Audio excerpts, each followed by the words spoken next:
You think you've seen everything about Vladimir Putin? Think again.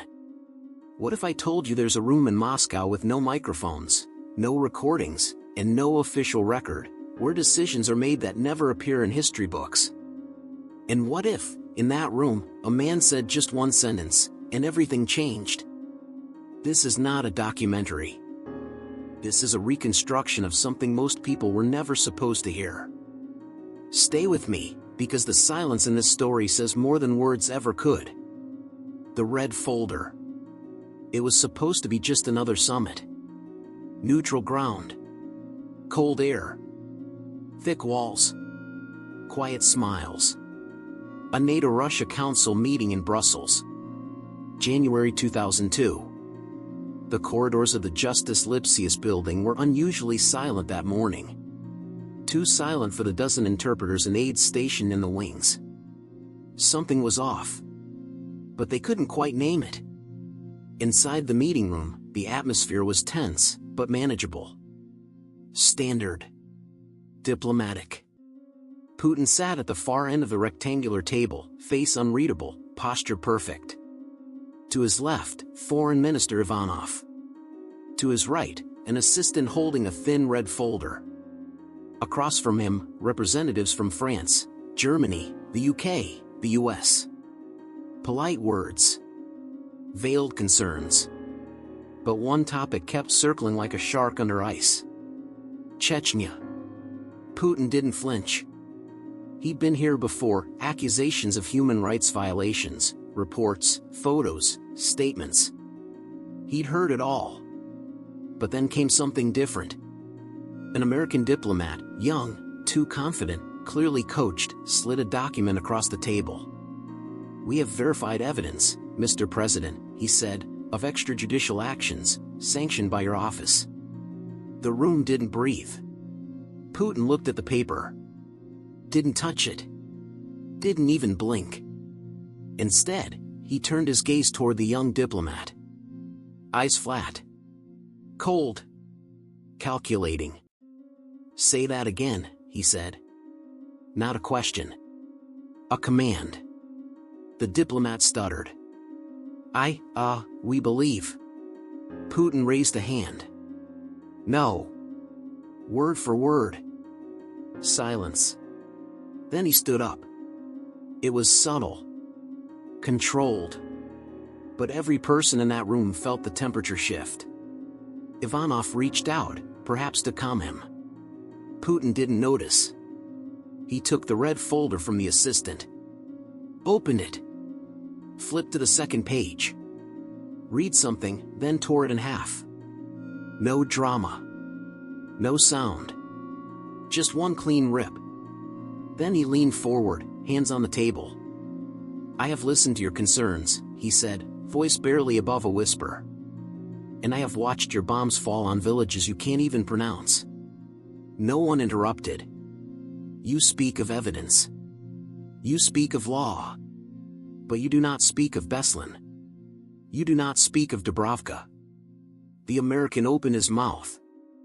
Putin raised a finger. "Just one. And if you ever bring a document like that into this room again." He let the sentence hang. Not as a threat. As a sentence already passed. The diplomat lowered his gaze. Someone, a British representative, cleared his throat. "Perhaps we should take a brief recess?" Putin didn't. What was in the folder? The door closed behind him like a seal on a vault. No one followed. Inside the room, diplomats looked at each other, not with judgment, but confusion. What had just happened? Ivanov gathered the torn pages wordlessly. The assistant who had handed Putin the folder stood still, eyes fixed on the empty chair. Something about that folder, it hadn't just been briefing notes. Everyone could tell. It had weight. Not physical, emotional. Down the corridor, Putin walked alone. No security, no aides. His steps were slow, deliberate. Measured like a man holding back something primal. He didn't go back to his delegation's office. He entered a maintenance stairwell. Closed the door behind him. And then, He exhaled. Not with exhaustion, but control. The kind you almost lose. 15 minutes passed. Then a coded call went out from the Russian delegation's internal line. It wasn't routed through the public system. It used a protocol older than most people in the building. The call was received in Moscow, answered by a voice that never gave a name. The content? Unknown.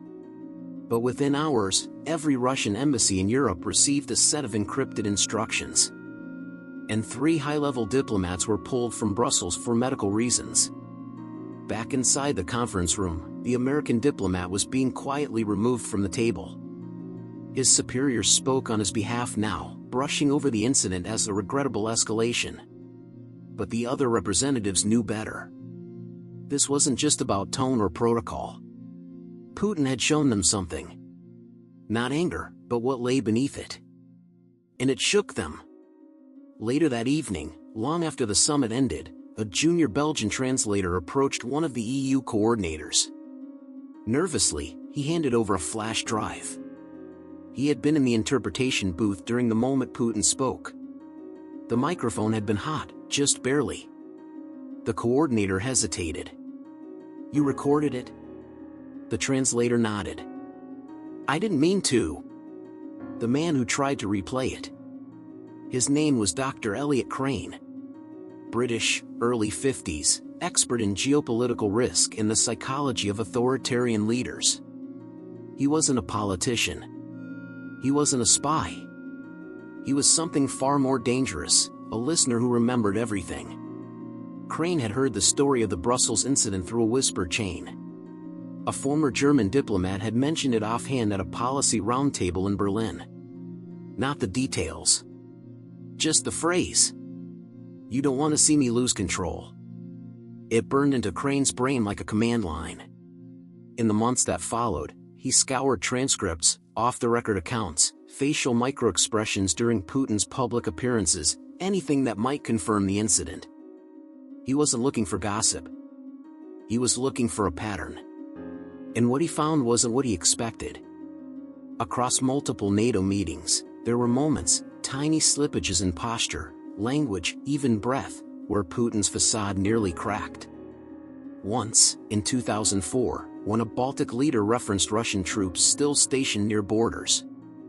Again in 2008, after the Georgia War, during a summit in Sochi, when a French minister handed him a handwritten note. And once more in 2011, when a live mic caught him muttering something in German before a press conference. All these moments followed a pattern. A provocation. A pause. And then, a controlled withdrawal. Just like Brussels. So Crane proposed something unthinkable. He pitched it to a private security contractor with deep pockets and even deeper interests in Russia's political future. "Let me simulate the trigger," he said. Not to provoke him. Just to observe the moment it comes close. The contractor agreed, reluctantly. They arranged a side panel at a UN-adjacent conference in Geneva. Putin wouldn't attend directly, but one of his trusted aides, General Viktor Andropov, would. Crane's goal, not confrontation, but observation. He constructed a narrative. A question disguised as curiosity. A slow build. "General Andropov, when Russia responded to the Nordost crisis, was it your belief that the theater's occupants were all combatants?" Andropov's smile was tight. "They were hostages." "Yes," Crane continued, "but operationally, the deployment of gas and the use of live rounds suggest a different." The general stood up. No warning. The room that never had a microphone. There was a room in Moscow that didn't officially exist. No blueprints. No hallway leading to it. No digital access logs. Yet every high-ranking Russian official knew about it. They called it Room 7. Not because it was the 7th room in a sequence, but because it was the 7th iteration of a single idea. A space where power didn't echo. No cameras. No mics. No transcripts. Only memory. Room 7 wasn't in the Kremlin.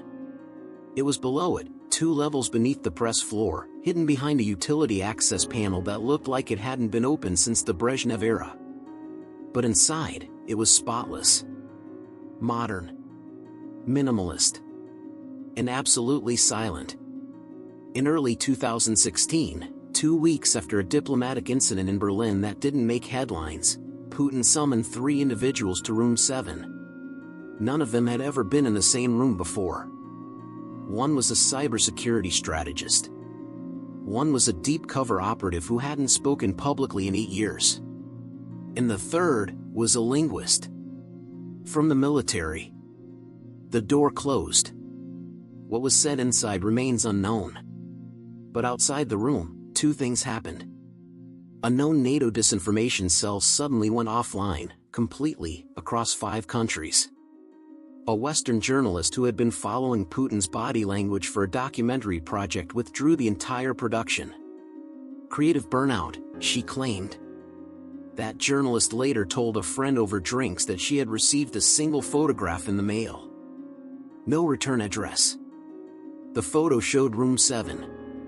Empty. But someone had scrawled across the back in bold red ink.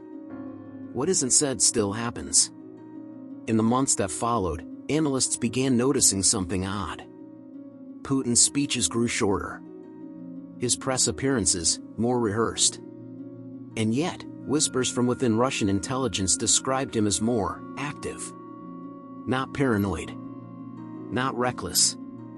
Just quietly deliberate. As if Room 7 wasn't just a space to discuss secrets. It was a reset button. A place where the persona could be shed, recalibrated, and then redeployed stronger. A U.S. intelligence the one sentence that changed the room. Room 7 had hosted many silences. But this time, something was different. It was April 2022. The world outside was louder than ever, protests, sanctions, misinformation battles flaring across continents. Yet inside the room, 3 men sat without saying a word for over 9 minutes. Putin was one of them. The others, General Sokolov, head of domestic strategy, and an unfamiliar civilian in a gray suit who'd never spoken in public but had been referenced in intelligence reports as the editor. The silence wasn't uncomfortable. It was deliberate. Putin was waiting. Finally, the editor opened a folder and laid out 3 photographs. They weren't surveillance images. They were candid. Close. Human. A teenager crying outside a bombed apartment in Donetsk. An elderly woman holding a photo of her son lost in Chechnya. A Russian journalist staring blankly at her own reflection on live television, moments before cutting the feed. These aren't optics, the editor said. They're echoes. Putin didn't flinch. But General Sokolov shifted in his chair. We manage perception, the general said. Not feelings.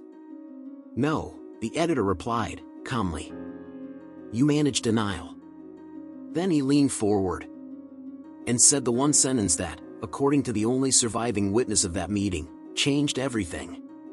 Even fear stops working when people have nothing left to lose. The air in the room thickened. Not with threat, but realization. Sokolov stood. This is treason. Putin raised a hand. Not to stop him. Just to pause everything. Then, for the first time in over a decade, he removed the small black pen from his jacket pocket, not the ceremonial one, but the one he carried since his early KGB days. The one with the crack on its cap, from the day he lost control in Brussels. He looked at the photographs again. Then said quietly, "What's your recommendation?" The editor answered without hesitation. Not more control. Not more silence. Not another war. He placed a 4th photo on the table. It was blurred, low resolution, and sometimes, the most powerful moments in history don't come with headlines. They come in rooms with no microphones, where one sentence can reset the course of a nation. If you found this story thought-provoking, subscribe to Hidden Chapters. Help us uncover what was never meant to be seen.